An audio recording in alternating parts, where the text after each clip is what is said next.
Hola chicos, ¿cómo les va? Bueno, vamos a comenzar con la clase del martes. Bueno, se las estoy por mandar. Que sería cerebro con epilepsia, ¿sí? Este es un protocolo cerebral como los que hemos venido viendo en la clase pasada. Y el mismo corresponde a cerebro con epilepsia, ¿sí? Para quien no lo sepa, la epilepsia es una enfermedad en la que el cuerpo empieza a convulsionar, tiene ataques de convulsiones y esta enfermedad afecta a niños, adultos, a todas edades.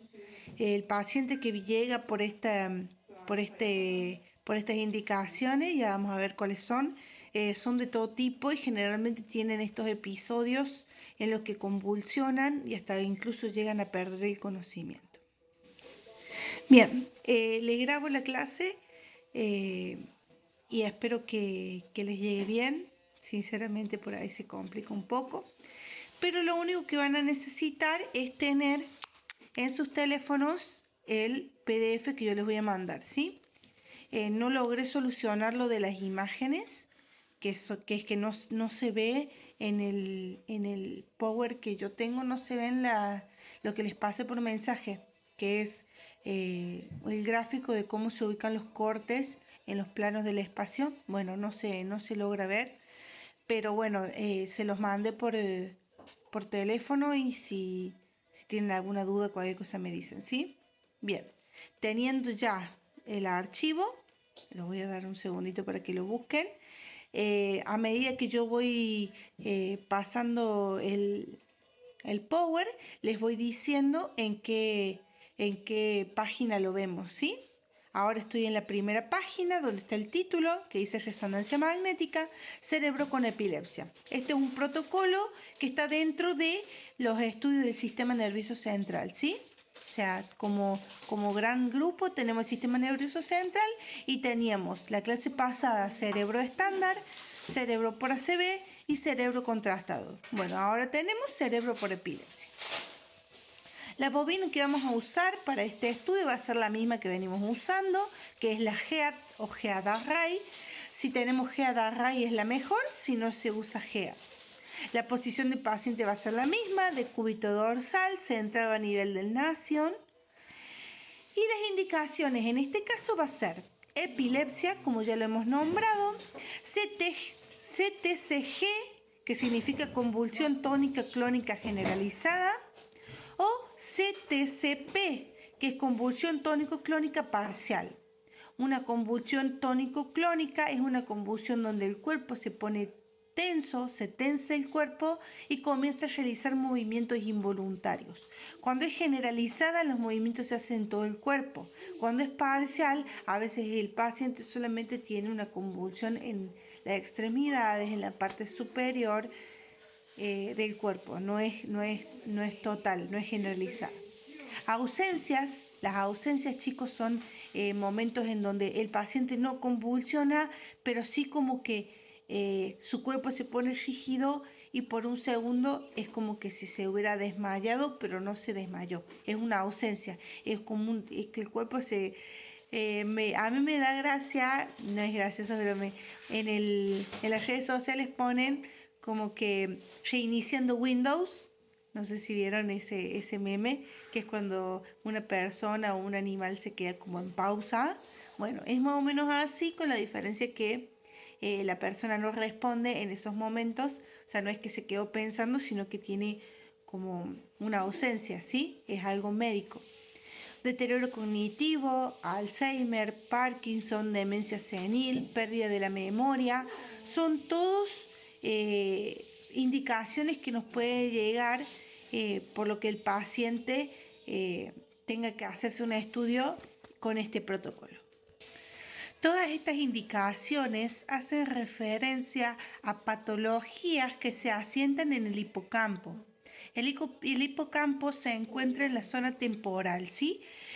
El hipocampo, chicos, es una región del cerebro, es una circunvolución que tiene el cerebro en el área temporal, que va a ser el encargado de la memoria a largo plazo y de la memoria declarativa, ¿sí? O sea, es una área muy importante en la que se concentra sobre todo la memoria y la capacidad de recordar y de absorber nueva información. Es por eso que acá entre las indicaciones veíamos deterioro cognitivo, demencia senil, pérdida de la memoria, justamente por la importancia de esta zona. A su vez, alteraciones en el hipocampo son las que causan convulsiones, ¿sí? La epilepsia es una enfermedad que se sitúa en una alteración en la morfología del hipocampo, ya sea en uno o en ambos. El médico, cuando cuando viene con una indicación por epilepsia, lo que quiere hacer es comparar ambos hipocampos, ¿sí? O sea, hacer una comparativa entre ambos hipocampos y ver si el hipocampo tiene forma diferente, está agrandado, está achicado, etcétera, etcétera, ¿sí? Es por eso, pasamos al siguiente slide, que los planos y los protocolos, o sea, planos y potenciaciones en el protocolo, vamos a ver que parecen los mismos que hemos venido viendo. Pero no son los mismos, ya que la programación del corte va a ser diferente, porque acá vamos a focalizar la zona del hipocampo, ¿sí? Bien, vemos que tenemos un SurView o un survey de 3 planos del espacio. Localizadores son los que hacíamos en la clase anterior, lo vimos también, que hacíamos para poder programar los siguientes protocolos. Después tenemos un axial, T2, T1 y FLAIR. Este axial es de todo el cerebro, es un axial generalizado. Después tenemos un sagital en T1, que también va a ser un sagital generalizado. Y ya los coronales van a ser focalizados. ¿En el qué? En el hipocampo, ¿sí? El plano más representativo para ver el hipocampo es el coronal. En el plano coronal es donde vamos a poder visualizar a los dos hipocampos de forma comparativa, ¿sí? Es por eso que en el plano coronal vamos a hacer T2, T1 y RT1, que ya les voy a explicar qué es, y FLAIR. Si podemos sacar la cuenta de protocolo generalizado de cerebro, tenemos al axial y al sagital, axial T2, T1 y FLAIR y un axial T1, y ya tenemos lo que sería el protocolo focalizado del hipocampo a T2, T1 y RT1 y FLAIR focalizados. Abajo vamos a ver que los parámetros de medición vamos a hacer esta diferencia. ¿Por qué? Porque cuando nosotros decimos focalizado, decimos también cortes finos. O sea, cortes finos que nos permitan localizar el hipocampo. Chicos, el hipocampo es una región muy pequeña. Por ende, al ser pequeño, si nosotros ponemos cortes de gran espesor, o sea, un thickness mayor, corremos el riesgo de perdérnoslo. O sea, que lo pasemos por alto al hipocampo y que no se vea o que se vea parcialmente. Es por eso que es muy importante poner cortes pequeños en los coronales, ¿sí? Tenemos un FOB de 250 por 250, una relación señal-ruido de 0,85 a 1,20, un espesor de corte de 5 milímetros para los axiales y los sagitales, que son de todo el cerebro, y de 3 milímetros para los coronales, que van a ser focalizados en el hipocampo. A su vez que la distancia entre cortes va a ser de 0,5 en el axial y en el sagital de todo el cerebro, y van a ser de 0, o sea, no vamos a tener gap en los coronales. Por ende, acá vamos a tener que usar lectura intercalada, ¿sí? Para que no tengamos el fenómeno del crosstalk, ¿se acuerda? Entonces, para los focalizados no vamos a usar espacio entre los cortes, no vamos a tener gap, ¿sí? Bien, pasamos al siguiente slide. Acá vamos a explicar lo que es T1 inversión-recuperación. El T1 inversión-recuperación es, como lo dice el título, una técnica de IR, de inversión-recuperación. ¿Se acuerdan de esas técnicas? Teníamos la familia de la secuencia de pulso, o sea, teníamos dos familias. Teníamos la de eco de gradientes y la secuencia de pulsos. Dentro de la secuencia de pulsos teníamos a las inversiones-recuperaciones, que las dos que habíamos visto antes eran FLAIR y STIR. FLAIR para suprimir el líquido cefalorraquídeo y STIR que nos permitía suprimir la grasa. Bueno, acá lo que vamos a agregarle es una más a esas dos, que va a ser recuperación en T1. ¿Para qué nos sirve esto? Esto nos sirve para obtener una magnitud, ¿sí? Una magnitud en el contraste del cerebro. Los valores paramétricos para obtenerlos van a ser un tiempo de inversión de 400, un tiempo de repetición de 3000 y un tiempo de eco de 80. Si nosotros nos ponemos a ver los valores, decimos que un tiempo de eco es largo, un tiempo de repetición largo y un tiempo de inversión corto, ¿sí? ¿Se acuerdan que el STIR tenía un tiempo de repetición menor a este? O sería un tiempo medio, porque el STIR tenía un 120, mientras que el Frey tenía un 2500. Entonces estaría entre medio, ¿sí? De ambos. Y así vamos a obtener dos imágenes que las vamos a estar viendo ahí. Una en magnitud, que lo que me va a hacer, ¿qué es? Suprimirme, ¿qué? Miren la imagen, les dejo 2 segundos. ¿Qué es lo que está suprimido? ¿Qué es lo que se ve hipointenso en la imagen? El culo, digo, y la cabeza. Sí. Si lo he adivinado, perfecto. La sustancia blanca. Acá o sea, el por qué lo hacemos es para suprimir la sustancia blanca, ¿sí? Vamos a tener la sustancia blanca suprimida y nos va a poner en evidencia alteraciones en la sustancia gris, ¿sí? El hipocampo, chicos, es una circunvolución, por ende tiene sustancia gris. Entonces, al suprimir la sustancia blanca, se pone más en evidencia la sustancia gris. Y después tenemos la real, que la real es como si fuera la inversa, ¿sí? Todo lo que vemos hipointenso en la de magnitud, lo vamos a ver hiperintenso en la real, ¿sí? Acá vamos a leer brevemente lo que dice. Podemos recurrir a dos métodos de secuencia IR o en corrección de fase, que es la magnitud, es la real, perdón, y en magnitud. La real se le llama corrección de fase porque lo que va a hacer es transformar nuestra imagen en magnitud y la va a corregir, digamos, en un postproceso dándonos la imagen real, ¿sí? Bien, la magnitud, reconocemos la magnitud de los vectores independientemente de su dirección. La escala de grises empieza en la línea basal, solamente se aplica para T1 cortos y largos. Mientras que la corrección de fase, reconocemos los valores negativos y positivos, dependerá del valor de T1 menor al T1 negativo, será más oscuro y un valor T1 positivo tendrá mayor señal. El aire es un valor T1 nulo, por lo que se verá gris. ¿Qué quiere decir esto? Que nosotros vamos a poder reconocer un T1 IR real porque tenemos el aire gris. En la única secuencia donde el aire se ve gris es en esta. ¿Por qué? Porque ahora el aire no va a ser el punto extremo. En una escala de grises normal, el extremo nuestro de un lado, del lado hipointenso, era el aire. Y el lado hiperintenso era la grasa, no sé si se acuerdan. O lo metálico es hiperintenso, ¿sí? Entonces, si en una punta tenemos el aire y en la otra punta tenemos la grasa, al medio todo lo que era iso eran los órganos del cuerpo macizo. Generalmente lo isointenso era el hígado, el vaso, etcétera, ¿sí? ¿Se acuerdan que teníamos el aire de una punta y la grasa de la otra? Que así se fuera T1 tenía el aire hipo y la grasa hiper, y T2 tenía el aire hipo y la grasa hiper. Eran los dos valores extremos que nunca cambiaban. El resto de los tejidos del cuerpo sí que iban cambiando de acuerdo a si era T1 o era T2. Bueno, acá no va a ser el aire un extremo, sino que el aire va a ser el centro, el nulo.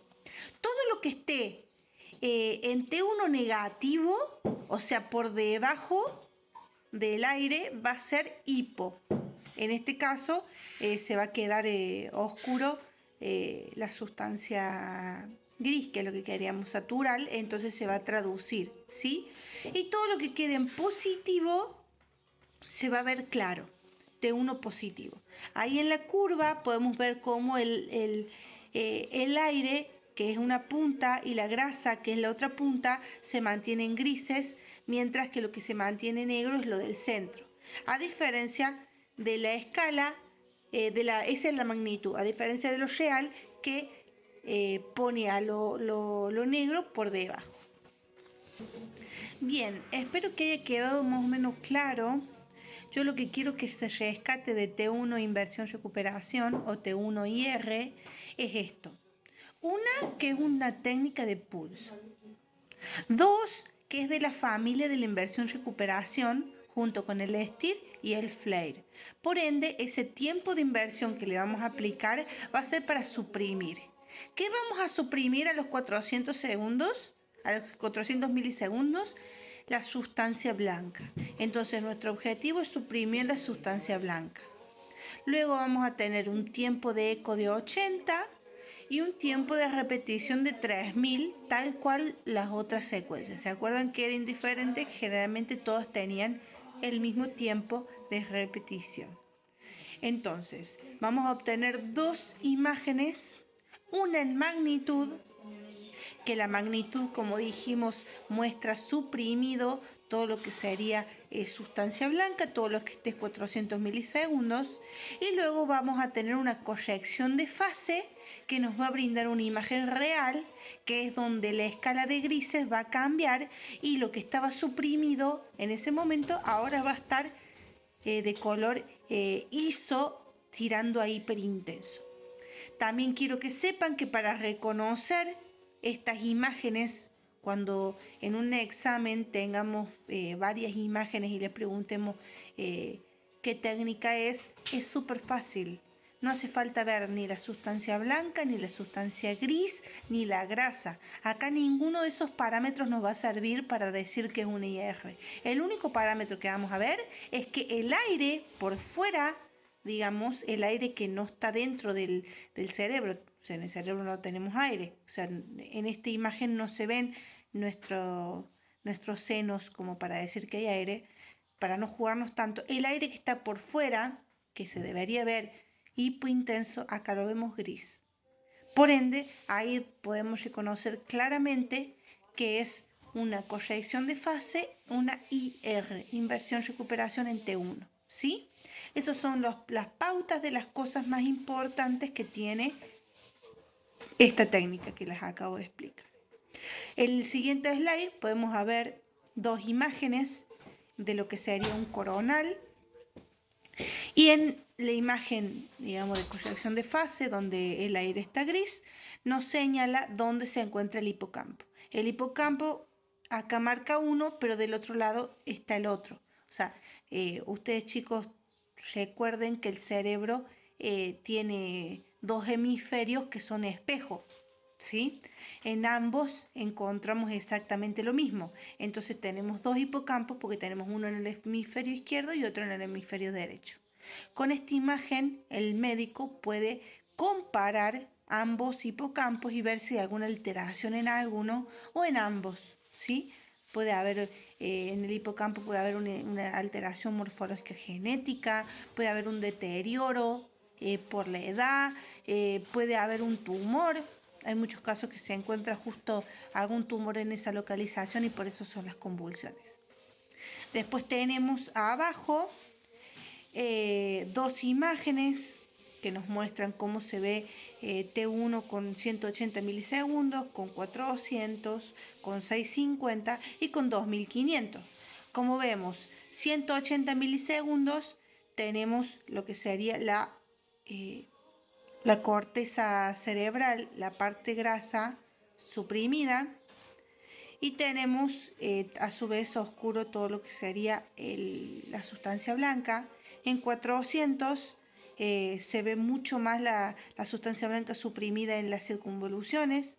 En 650 obtenemos una imagen en la que no le sacamos ningún rédito, pero vemos que acá lo que se suprime es la sustancia gris. Vemos a la sustancia blanca hiperintensa, mientras que las circunvoluciones se ven hipo. Y por último tenemos el FLAIR a los 2500 milisegundos, que me va a suprimir el líquido cefalorraquídeo, ¿sí? Eso serían cómo va siendo la supresión a medida que vamos modificando el tiempo. Es una comparativa. Bien, en el siguiente slide vamos a ver ya la programación de lo que serían los cortes, ¿sí? El corte axial del cerebro lo vamos a hacer un axial estándar, en el cual en el plano sagital vamos a hacer paralelos a la línea antero-posterior del cuerpo calloso, que es la imagen que yo les había pasado, que es que le ponemos como un piso al cuerpo calloso. En el plano coronal vamos a hacer perpendiculares a la línea interhemisférica, y en el plano axial vamos a programar el FOB, ¿sí? La fase la vamos a hacer de derecha a izquierda para que ese movimiento ocular no se interponga en el parénquima cerebral. Esto es una programación de un cerebro estándar, ¿sí? Porque el plano axial que nosotros hacemos en este protocolo es de todo el cerebro. ¿Por qué lo hacemos de todo el cerebro? Porque es como un mapeo. Por más que nosotros nos focalicemos luego en el hipocampo, que es lo que queremos ver, tenemos que ver el cerebro en conjunto, porque puede que esté ocurriendo otra patología que esté localizada en otra zona del cerebro, y nosotros por focalizar no perdamos esa patología. Porque por ahí lo que tiene el paciente es una metástasis, y sí, tiene un tumor en el hipocampo, pero a su vez lo tiene en otro lado. Entonces, para evitar perder información cerebral importante, agregamos estas secuencias en axial y en sagital de todo el cerebro, ¿sí? Es como para hacer un mapeo general del cerebro y luego lo focalizar. Por ende, va a ser un axial muy convencional, muy como lo que hemos visto en la clase pasada. Acá tenemos un T2, T1 y el flare, las imágenes en el siguiente slide de lo que sería el axial de todo el cerebro. Luego pasamos al sagital, que el sagital también va a ser de todo el cerebro, por lo que en el plano axial vamos a colocar los cortes paralelos a la línea interhemisférica desde el lóbulo temporal izquierdo hasta el lóbulo temporal derecho. Cortes impares, y el corte central tiene que pasar justo por la línea interhemisférica. O sea, el corte del medio, si son 23 cortes, por ejemplo, tenemos 23 cortes, ¿sí? El corte del centro tiene que quedar al medio, y de un lado y del otro tenemos que tener la misma cantidad de cortes. Tenemos que tener 11 de un lado, 11 de un lado y 11 del otro, ¿sí? Y el 23, o sea, serían 22 más el del medio, se hacen 23. No sé si se entiende. Nosotros, si colocamos justo el corte en el centro, tenemos para un lado 11 cortes y para el otro lado 11 cortes, ¿sí? Bien, ahí nos muestra la imagen que acá sí se cargó. Voy a ver si en el PDF se ven estas imágenes. Cómo se va programando, y la línea media coincide con el corte central. Y luego en el plano sagital del SARVE vamos a programar el FOB sin dejar ninguna estructura afuera. No dejamos la nariz afuera, porque acuérdense que la ALI así nace, que si nosotros la nariz la dejamos por fuera, se aparezca del otro lado. Bien, en el siguiente slide nos muestra un T1 sagital, que es lo único que vamos a hacer ahora, que también es un sagital estándar, el que vimos la clase pasada. Por último, tenemos los coronales, que los coronales sí van a cambiar y van a ser coronales focalizados al hipocampo. Para programar los coronales focalizados, lo que vamos a hacer es, en el plano sagital, vamos a colocar los cortes perpendiculares al lóbulo temporal o al hipocampo, ¿sí? Ahí es muy importante reconocerlo. Les voy a mostrar una imagen, porque el hipocampo es justo la circunvolución que se encuentra por encima del conducto auditivo. Miren, chicos. ¿Ven? El hipocampo es eso amarillo que vemos ahí, y los cortes van a estar perpendiculares al mismo, ¿sí? Entonces, lo que vamos a obtener es en el plano axial, vamos a hacer los perpendiculares a la línea interhemisférica, guardando una simetría sobre el lado derecho con el lado izquierdo. ¿Por qué decimos eso? Es muy importante, chicos, una simetría entre ambos hemisferios. ¿Por qué? Porque si nosotros no colocamos simétricamente nuestros cortes, el médico puede tener un falso diagnóstico. Si nosotros colocamos así sea milimétricamente asimétrico, puede dar la impresión de que un hipocampo está diferente al otro, cuando en realidad es que nosotros lo hemos colocado mal. ¿Se entiende? O sea, guardar la simetría significa que ambos hemisferios en el mismo corte estén en la misma, se vea lo mismo. ¿Se entiende? Entonces, esto es muy importante que después de hacerlo lo volvamos a ver si lo hicimos bien. Para guardar la simetría, lo que generalmente hago yo, y la mayoría de los que yo he visto, es utilizar los conductos auditivos internos, ¿sí? Cuando ustedes realizan el axial de todo el cerebro, van a tener un axial T2 de todo el cerebro. Bueno, en el axial T2 vamos a situarnos en los conductos auditivos internos y controlamos que los cortes pasen por ambos conductos a la misma altura, ¿sí? Entonces, si pasan por ambos conductos a la misma altura, significa que ya hemos mantenido nuestra simetría, ¿sí? Y bueno, en el plano coronal vamos a programar el FOB. Los coronales para hipocampo se van a ver así. Si ustedes le ponen esta imagen, por ejemplo, y le dicen, ¿es un coronal de cerebro estándar o de hipocampo? ¿Qué dirían ustedes? No sé porque no hay ninguna estructura que nos indique que la programación de nuestros cortes fue diferente. No sé si se entiende lo que les estoy diciendo. A menos que tengan comparativamente ambos o tengan un ojo de un profesional que ve mucho estos casos, es muy difícil determinar si es un coronal focalizado en el hipocampo o si es un coronal estándar. A menos que tengan la paramétrica y ya sepan que lo hicieron para hipocampo. Pero si no, no hay forma de determinar si esto se programó para hipocampo o si se programó para cerebro estándar, el coronal estándar que hacemos siempre, ¿sí? Como verán, acá está el hipocampo, ¿lo ven? Eso oscurito, negrito que está ahí, justo al lado de lo que sería el tronco del cerebro, tenemos los hipocampos, ¿sí? Bien, eso sería en T1. Y acá tenemos en IR, T1, que como ven, vemos gris el aire. Y en FLAIR. Miren el FLAIR, miren el IR, como el hipocampo resalta en el IRT1. Bien, ahora vamos a pasar al siguiente slide, que es donde dice algunos casos para ver juntos, y pasamos a los casos ya clínicos, ¿sí?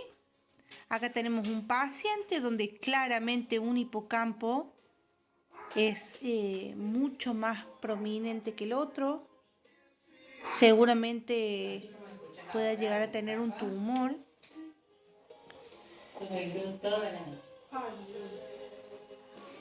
Al mismo paciente se le hizo el IR y se ve la diferencia. No sé si se dan cuenta, mírenlo en sus pantallas, porque seguramente lo van a poder ver mejor, pero tenemos un hipocampo mucho más marcado que el otro, ¿sí? Muy bien. Y se puede visualizar en el axial cerebral incluso esta diferencia entre un hipocampo y el otro, ¿lo ven? Ahí al lado de lo que sería el canal medular, vemos un hipocampo que es el de este lado, que está mucho más grande que el otro. Bien. Al parecer eso fue un tumor. Lo que ahí se encuentra es un tumor por el gran tamaño. Y después en el siguiente slide le hacen lo que sería espectroscopia del tumor, que es para determinar cuáles son los componentes que tiene ese tumor y saber qué tipo de tumor es. O sea, la espectroscopia se le puede hacer para determinar qué tipo de tumor es. Ahí ven cómo le hacen las líneas y ven cómo los picos nos determinan cuáles son las sustancias que encontramos más ahí, ¿sí? Bien, y eso ha sido todo, chicos. Ahí no hay ningún caso de una malformación genética. Hay muchos niños que tienen epilepsia desde siempre o personas que tienen epilepsia de niños y muchas veces se puede dar por malformaciones genéticas, o sea, que nuestros hipocampos se encuentren diferentes ya desde su formación. O sea, ninguna patología externa, sino una malformación genética, ¿sí? Así como también puede ser, como vemos acá, un tumor. Chicos, bajo ningún punto nosotros usamos contraste en este estudio, ¿sí? Si nosotros hicimos este estudio y luego determinamos que hubo un tumor, el médico sabrá si pide un estudio contrastado. Pero el protocolo de epilepsia en su base y en su composición no lleva contraste. Es muy importante esto porque muchas veces se confunden, ¿sí? Los únicos casos en los que se usa contraste es cuando tenemos un tumor, una metástasis, una infección o una enfermedad desmielinizante, ¿sí? Son los únicos casos donde nosotros vamos a utilizar contraste para realizar el estudio, ¿sí? En este caso, nosotros no buscamos un tumor. Por más que en el caso clínico aparece un tumor, nosotros lo que buscamos es una malformación o algún deterioro de lo que sería el hipocampo. Entonces, en su base, el contraste no se utiliza. Y así luego el médico, para mayor información de la patología, pide con contraste, se le hace un protocolo contrastado. Pero este protocolo, que es del hipocampo, se realiza sin contraste, ¿sí? Bien, bueno, eso ha sido todo.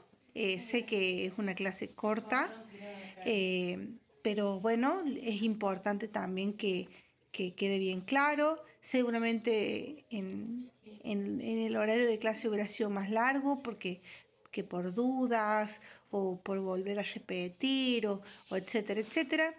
Pero bueno, este es la segunda clase que ya hemos tenido de lo que sería protocolo cerebral. La clase que viene, el martes que viene, vamos a dar angioresonancia cerebral y eso ya es un poquito más largo, por eso no quiero hacerles un video, porque no quiero que se vean un video tampoco de 2 horas, no tiene propósito, uno no le presta atención 2 horas a un video y verlo y pausarlo y verlo y pausarlo tampoco es muy útil. Yo ya lo pasé, ya he tenido que tener clases con videos y se hacen muy largas y muy tediosas. Por lo que la próxima clase vamos a aprovechar una parte de la clase para las dudas de lo que serían este tema que estoy pasando ahora y vamos a ver angioresonancia cerebral. Ahora les voy a estar mandando este video junto con el PDF de lo que sería la clase y voy a mandarles también el de la clase pasada, ¿sí? Si tienen alguna duda también pueden escribir al grupo, ustedes saben que siempre les contesto de alguna forma, más tarde o más temprano, por ahí con mis horarios un poco revueltos es difícil un horario en particular, pero apenas yo pueda contesto y si alguno quiere escribirme también por privado no hay ningún problema, ¿sí? Así que bueno, de nuevo pedirles disculpas por el tema de los colectivos, eso no está en mis manos. Es un problema que creo que lo pasamos todos, todo el que viaja en colectivo. No sé si en otras zonas pasará lo mismo, pero lo que es la zona Río Primero, Córdoba, Santa Rosa, etcétera, etcétera, es muy complicado ya que la empresa es bastante particular y no se toma muy en serio a los pasajeros, pasan en horarios se rompe el colectivo y de repente ya no pasó, o se retrasan un montón y pasan tarde. Y yo vehículo para viajar no tengo, así que dependo solamente de eso, ¿sí? Así que bueno, espero que estén bien, espero que hayan entendido. Si tienen alguna duda ya saben que me pueden escribir y nos vemos lo que sería el martes que viene, ¿sí? Que anden bien.